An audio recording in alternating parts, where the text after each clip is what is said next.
Hello and welcome, everybody. This is your host, Ben Martinek with Catholic Money Mastermind, and I'm being joined today by Deb Meyer, a good friend of mine. Deb, it's been a long time since we've chatted, hasn't it? How are you doing, Deb? I'm doing well. Thanks for asking, Ben. Yeah, It's it's good to see you. good to have you on the show. Deb is with Worthy Nest, a financial advisory firm in Florida. She's an award-winning, like a book writer. What would you Yes, describe it? author. Yeah, what did you write, Deb? Yeah, I wrote a book called Redefining Family Wealth. I just love it.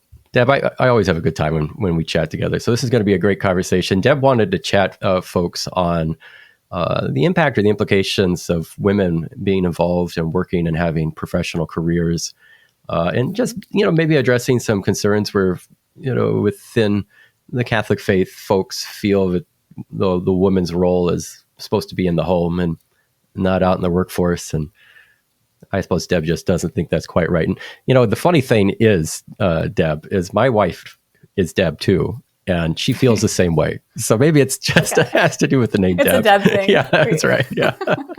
Do you go by Debbie by chance? You probably are okay with I Debbie. used to go by Debbie. Okay. Now I go by Deb. Yeah. Just so everyone's clear on this, my wife does not go by Debbie. Yeah, so yeah, that's like an immediate punch if you call her Debbie for sure. So. And yeah, well, so Deb, we've got some thoughts on this matter, and we've kind of launched into this about the idea of women, doing something else other than simply. I think everyone does know how demanding it is to raise kids, but here I am being the typical male, simply living at home. What are your thoughts on this? Is maybe you would imagine you were having a chat with another woman, and she had some concerns about wanting to do more than be a stay-at-home mom. Yeah. Well, first off, I just want to say for stay-at-home mothers, I tried being a stay-at-home mom for about 4 months and I failed miserably. I love my children dearly. I have 3 boys.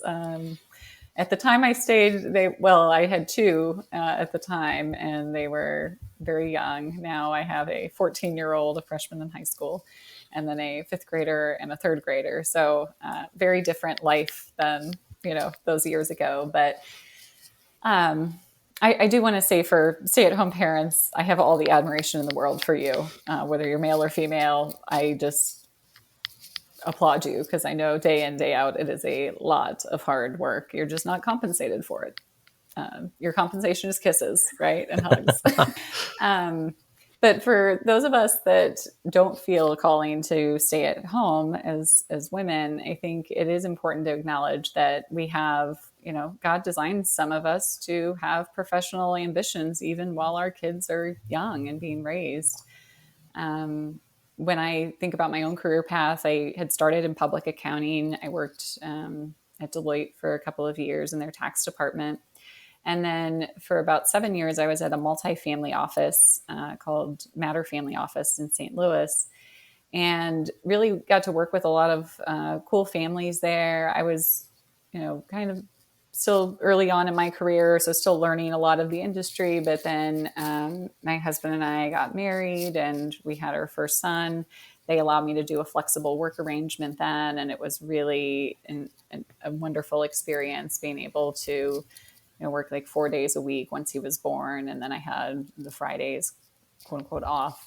Of course, he was in full-time daycare after 6 weeks old. So it was a lot of tough transition in that first year of going back to work and, being a new parent and working at the same time. But as I evolved from that, then when we had our second son, that's when I decided I needed to step away from the role at the multifamily office and tried to be a stay-at-home mom for a little while, and ultimately went down this entrepreneurial path shortly after that. So in 2014, I started an accounting practice called SBCPA Services and just worked part-time in that for a couple of years. Missed the financial planning aspect. So then my story kind of shifted again, where I was now trying to get back into the financial planning. So that's how Worthy Nest was born.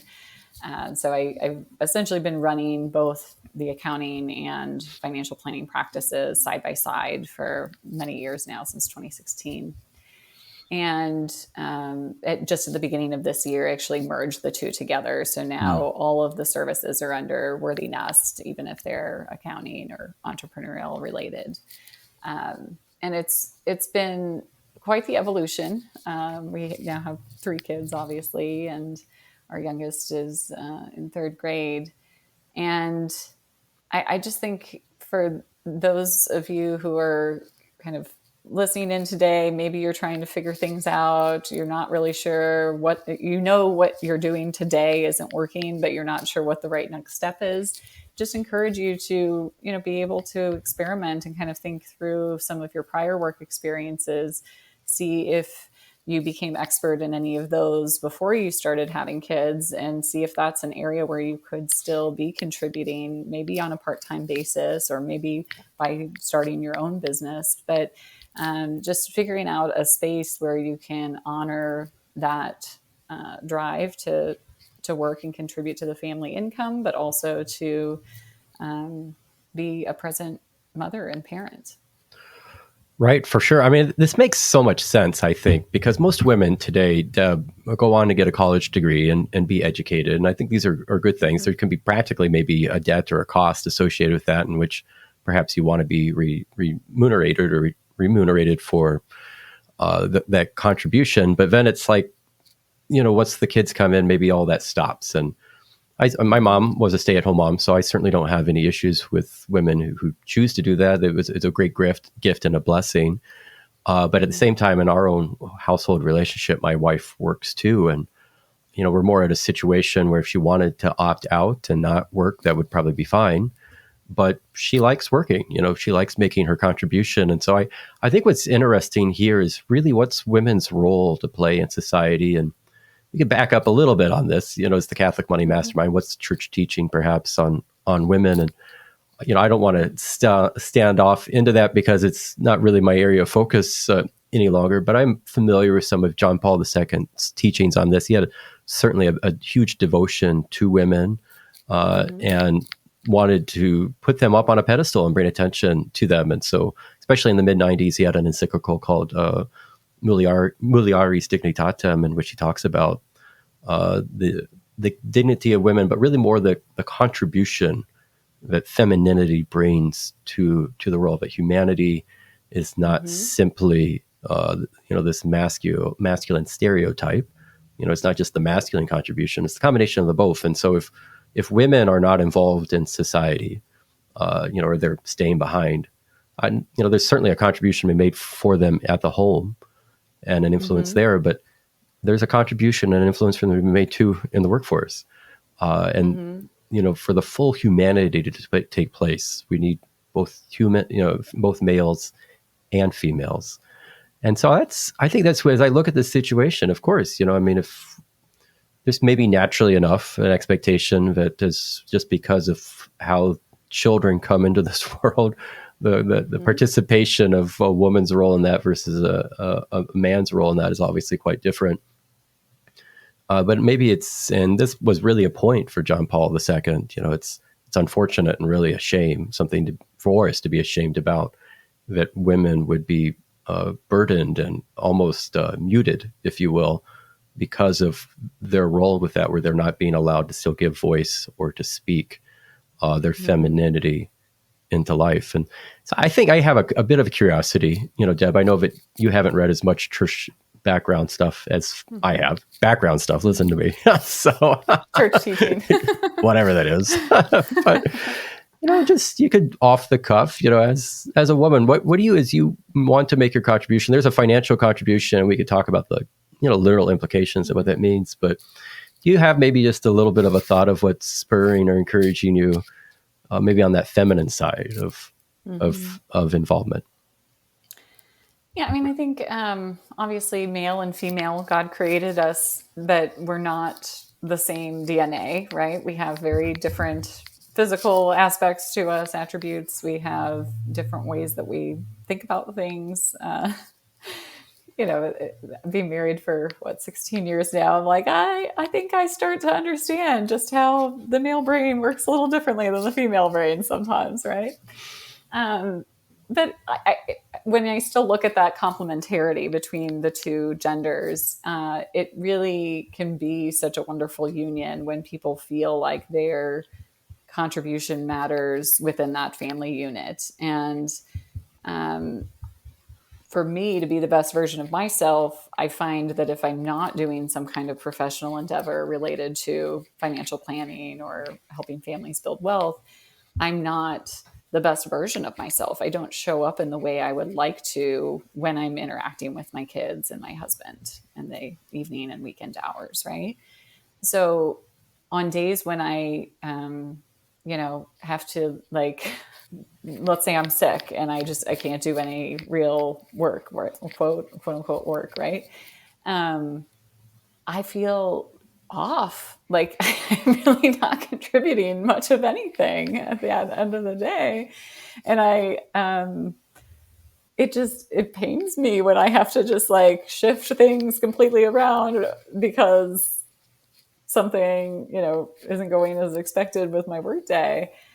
So I do feel like within that feminine genius, there lies the capability to really bring out the best in the rest of the family members when you have that influence. And speaking as the only woman in the household, it can sometimes be hard when you're the only female influence, right? But yeah, I'm very encouraged when we talk about the feminine genius and how it's really hard. God did not design us to be living in isolation and just complete separate divisions from each other. That's why I think when we're even looking at the workforce and making sure from a diversity perspective, we're not only representing people of different ethnicities, but genders as well, because there are some differences in perspective that you just can't get when it's all same gender, same race, same religion even. So a lot of things that I read as well are influenced by other Christians, not necessarily Catholics. I actually follow, I'm forgetting his last name, Jordan. Oh, Peterson? I don't know. I'm sorry. Peterson? It must be another he gentleman. Talks all about I'm probably getting this name wrong, but anyway, he talks all about the dignity of work, and it doesn't matter male or female. He has a wonderful podcast as well called Mere Christians. Jordan Rayner. Oh, there it is. Okay. Sorry, it took me a minute to remember. But again, I think what's beautiful about recognizing that we are different genders and that we have different contributions, those contributions not only extend to the workplace, but also to our family life and how we show up for those other family members. For sure. I mean, I think men by themselves are pretty boneheaded. That can be for sure.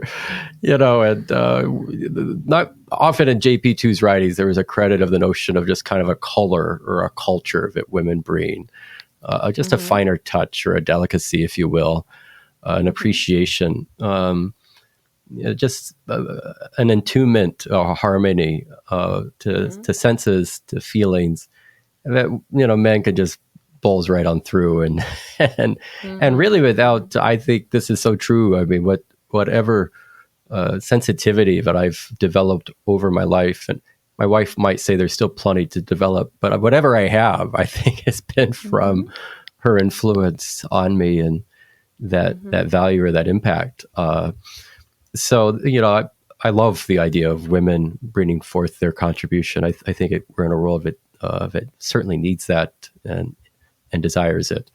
So all that to say, I mean, women working in the workforce, there is an impact there at home. If mom's not at home, it's not quite the same. Of course, it could be dad at home. I mean, if we're going from one parent working and one taking care of the children, there is a natural arrangement where, who's taking care of the kids somewhat practically, provided you have them, or you have daycare arrangements. And, how are we handling the logistics of that? And I don't know if it's really this podcast for us to figure that out. I mean, usually each household comes up with their own tactic or plan. But there's, a value, like just, I think maybe more to the point here as we pivot into ways in which women could make their contribution and find flexibility is there is this, I think a concern perhaps within Catholic circles of like, well, who takes care of the kids, or is it wrong for I as a parent, or maybe you as a mother, just mothers more generally, to not be the ones immediately parenting their kids? It's like, is that a mistake to our children, or do you have any thoughts on that, I suppose, is what I'm wanting to ask, Deb. Sure. Yeah, I think as a parent, I look at my responsibility as being the primary teacher for my kids. So even though my kids are attending a school at, from the hours of 8 a.m. to 3 p.m. daily, Monday through Friday, it's what they're learning at home as well, and the interactions that we're having after school hours and on weekends that are going to also shape their upbringing. So I don't ever look at my role as a parent as being something less because I'm also mom capacity. I happen to be also kind of that primary parent. So I've designed a flexible enough schedule that if my kids are sick, I'm the one to stay home with them. I'm the one to care for them. If they need to go to the doctor, or in this case, I have my orthodontist appointment scheduled for my son later today, where I'm shuttling the kids to that. Those are the kinds of trade-offs I think we each have to make, and some schedules allow that flexibility more than others, right? So I do feel like regardless of whether you're working outside the home or not, there is a sense that you're never just abdicating your parental responsibilities simply because you're putting an emphasis on working outside the home. Having said that too, I know plenty of families where it's not a stay-at-home mother, it's a stay-at-home father. Like my neighbors next door, I have a great relationship with them. They're a good Christian family, and he stays at home with their kids, and he's phenomenal at it. He really takes it seriously, and he's there, but his wife's still doing a lot of parenting things as well. She just happens to be busy working from, 8 a.m. to 5 p.m. most days. And it works for their family. So again, every family is going to be unique in how they want to structure things. But I hope this is an encouragement that there's ways to structure it that don't mean you have to completely eliminate your parenting responsibilities. And in fact, I've really put a lot of intentionality as my kids are getting older and I have more opportunities with them after school to do fun things. I end up inviting their friends over to play soccer in our backyard like 2 times a week. No joke. Just had like 10 fifth graders over yesterday. So cultivating moments with the kids outside of those working hours, that's what drives me as well. And I hope that people can find that balance in their own lives and understand that some days, some weeks, some months are going to look harder on one side than the other, right? There's some family commitments that pop up, and other times there's bigger work commitments, but just being able to shift between those things it's achievable and it's important. Yeah, for sure. I think, as much as we love our kids, and I have 2 daughters and I just love them to pieces. They really are the light of my life. And as much as I do think, in the early phases of when a child is young, it's when things are so formative and it does matter how they're tended to. And that's to say that, from a very early age, both of our girls were being cared through other means because we both worked. I don't know if any parent, if we're being honest about this, who wants and thinks it's a good idea to spend every moment with their child. It's good to have points of separation, to come together and to come apart, to come together and come apart. And, kids can get to be a little much, and sometimes they're better with other kids as they work through and explore things. This kid to adult relationship, were to have exclusively that. I actually, I don't have a study to point to on this, but I would wonder if there could be a detriment to their learning. I think children learn as much through interaction with other children, and maybe it depends on their stage of development as the like. And so these opportunities, all that to say is that these opportunities in which, because mom and dad are working, And now the kids are in situations in which they're interacting and working with others, spending time outside of home or away from the home. Like, I don't see that as detrimental to the child's development, and something that we would need to advocate for. But like, the absolute better arrangement here is that they're always with mom or always with dad or always in this family unit and not coming out. Like, like I think we work today, and there's a lot of dual income households because we see the economic benefit of that. I know that's a topic you're wanting to talk to, Deb, but I also think that even if there wasn't an economic benefit to that, like just having our children come in and out of the family and have this interaction, even at a very young age, keeping them, I dare say, too much at the home could be, a detriment to their well-being. So mom's involvement in the workforce is almost like, an eagle prompting its nestlings forward. It's good to help push the kids out into the world and develop in ways that they may not be challenged to develop otherwise. Yeah, I mean, I think you've hit on an important point, especially when it comes to the daycare, like when you're talking about really young children. For my husband and I, when we knew I was going to continue in a workforce capacity, we wanted to make sure the quality environment was high of wherever we were sending our kids to childcare. So I'll be honest, I loved the place that we had our oldest at. It was called Goddard School. They have programs across the nation, very, widely recognized, very esteemed preschool and childcare program. And when my middle son got to the point where we wanted to send him, it was so much more financially economical to actually do full time because of the way the structure worked, that part-time at the same school was going to be like almost as expensive as a full-time rate. So then it was just kind of like, well, this doesn't make much sense. We're paying for this, part-time care so I can work part-time, but then we're paying at the same rate or almost the same rate we used to pay for full-time. And it was more than our mortgage at the time, just that daycare rate.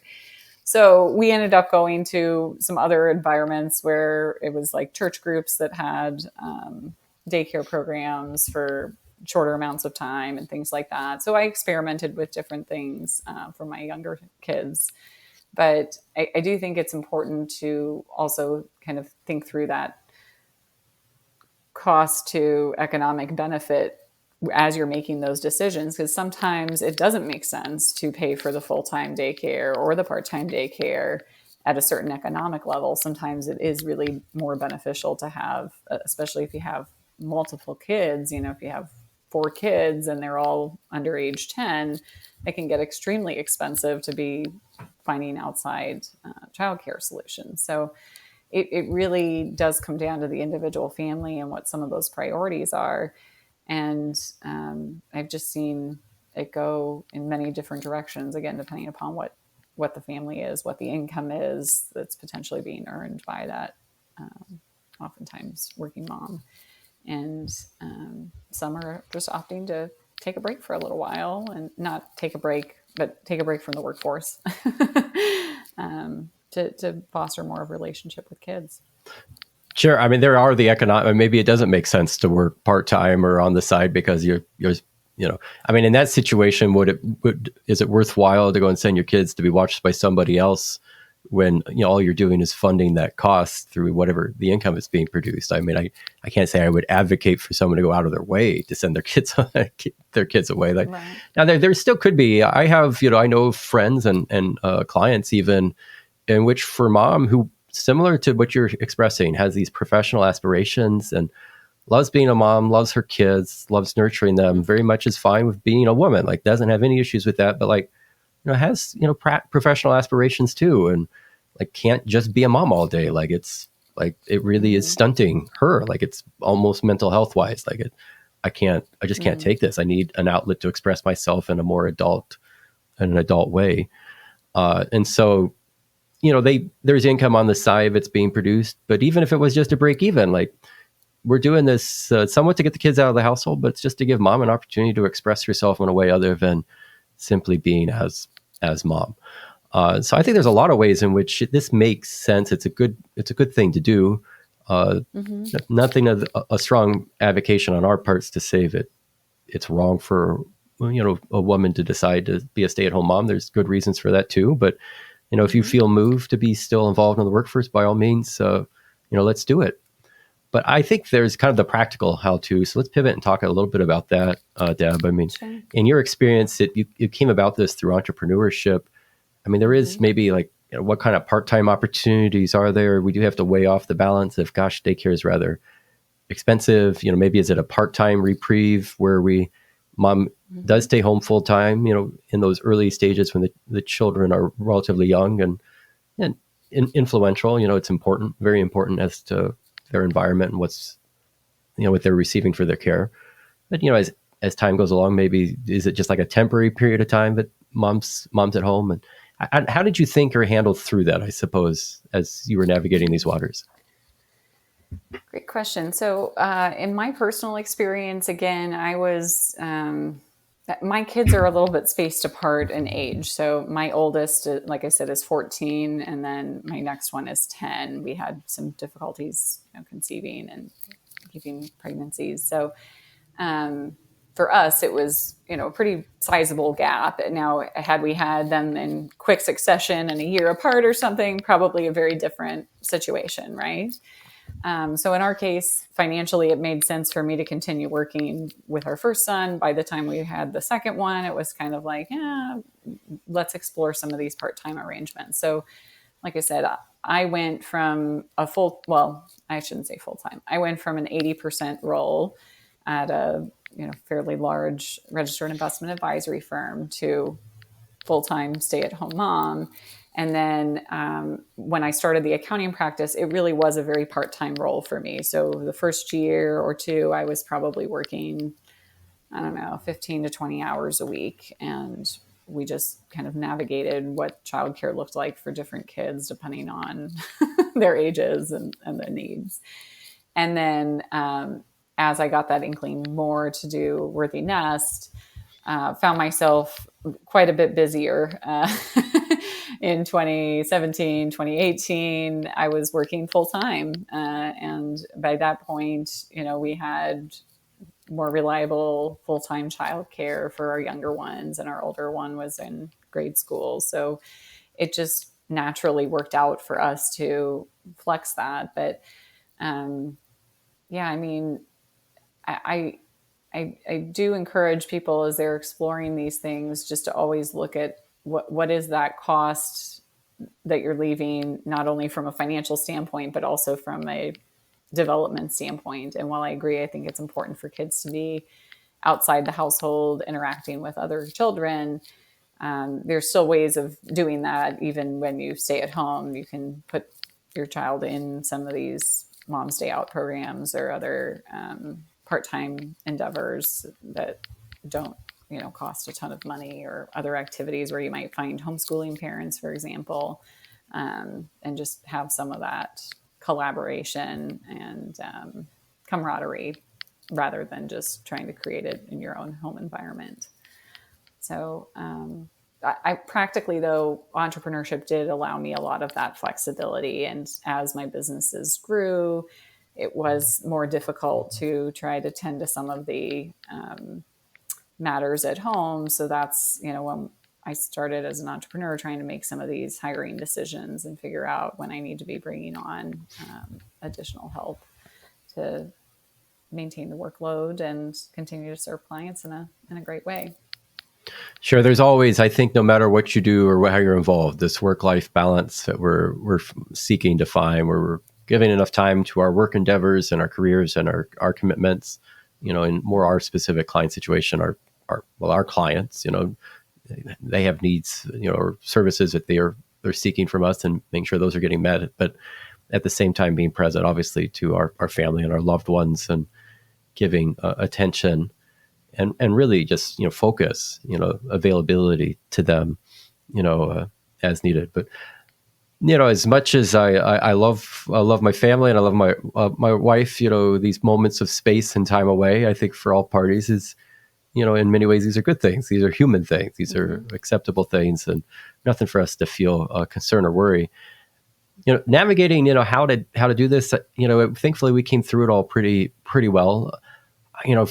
For right or wrong, I suppose most of the burden did fall on my wife to be the one to kind of figure out how to make it happen. And I do wonder, is that it does naturally seem to happen that way. One could see it as maybe a movement of sexism, like that my wife has to be the one to take up a reduction in work to make this work, not me. That her career in a way has to take a backseat, not mine.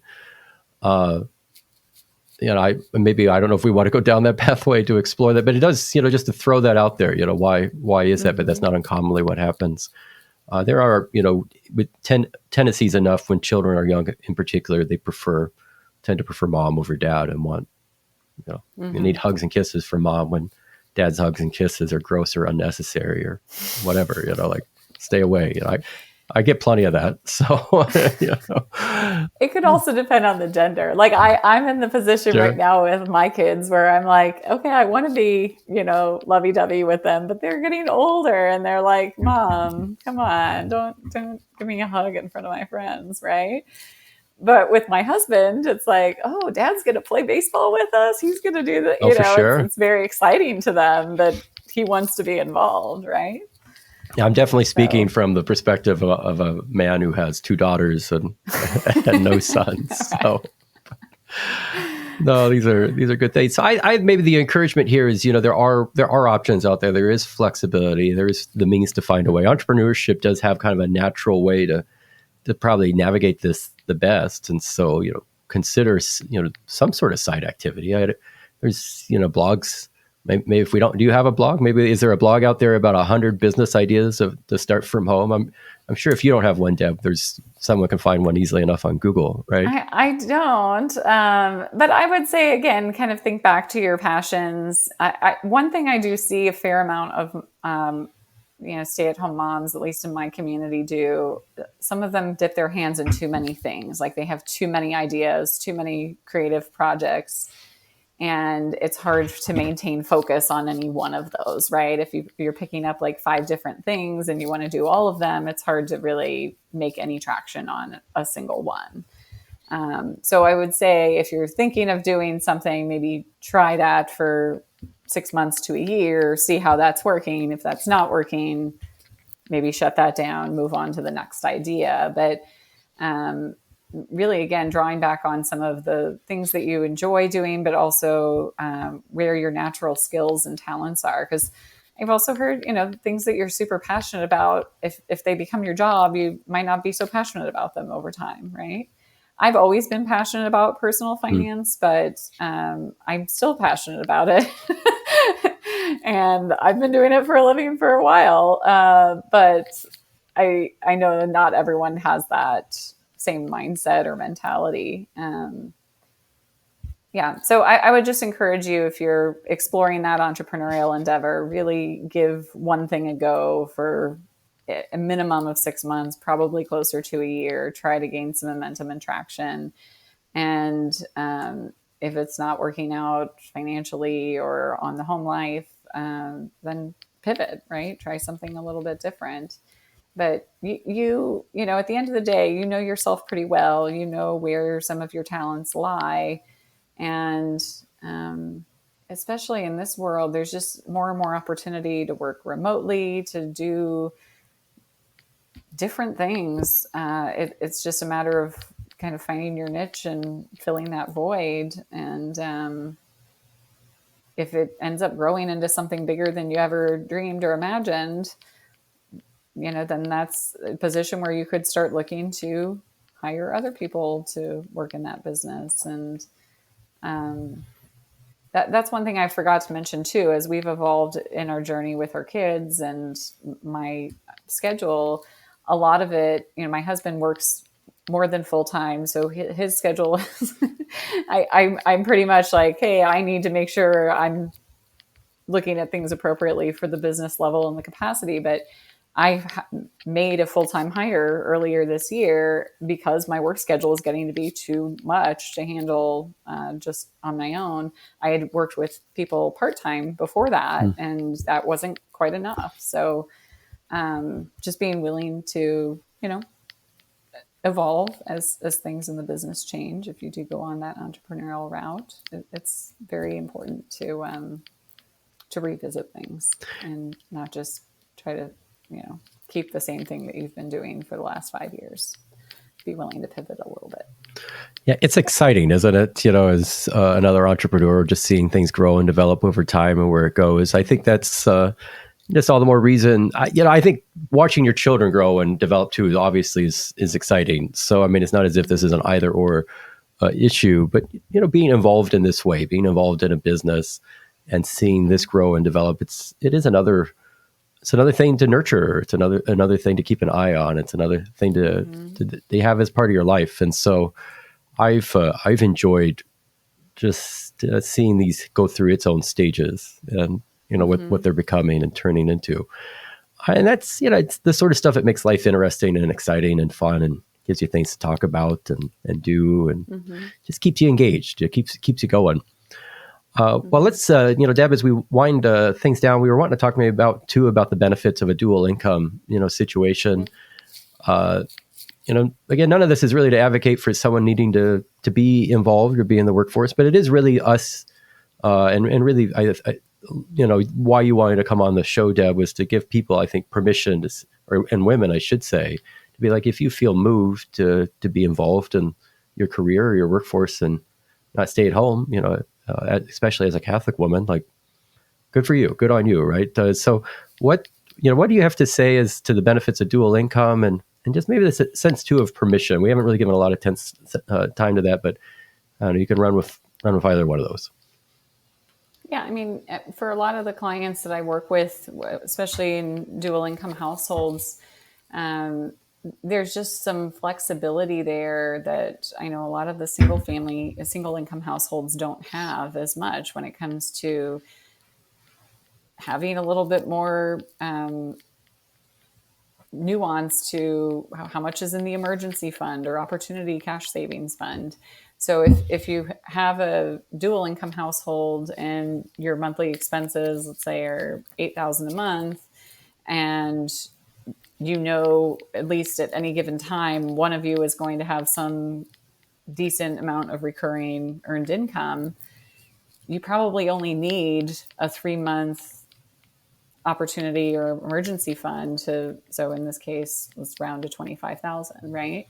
But if you're a single income household and that one person loses their job, there's no other source of revenue coming in, it can be a huge financial hit on the family. So you're in this position of immediately trying to find a new role. And that can take time. I mean, my husband's in recruiting, so he knows from start to finish, like usually 3 months is a quick turnaround for submitting a resume, getting through the interview process, hired, starting the job. And not every position that you apply to, or you're going to go deep into the interview process. So, it can take several months. And for those cases, I would say at least 6 months living expenses or 50,000 is probably closer barometer of what you would need just to survive in those situations. That's very hard to build on a single income household to begin with, right? A dual income household might get there a little more quickly if you're starting from scratch. For a single income household, it could take 2 years before you get close to that level of savings, right?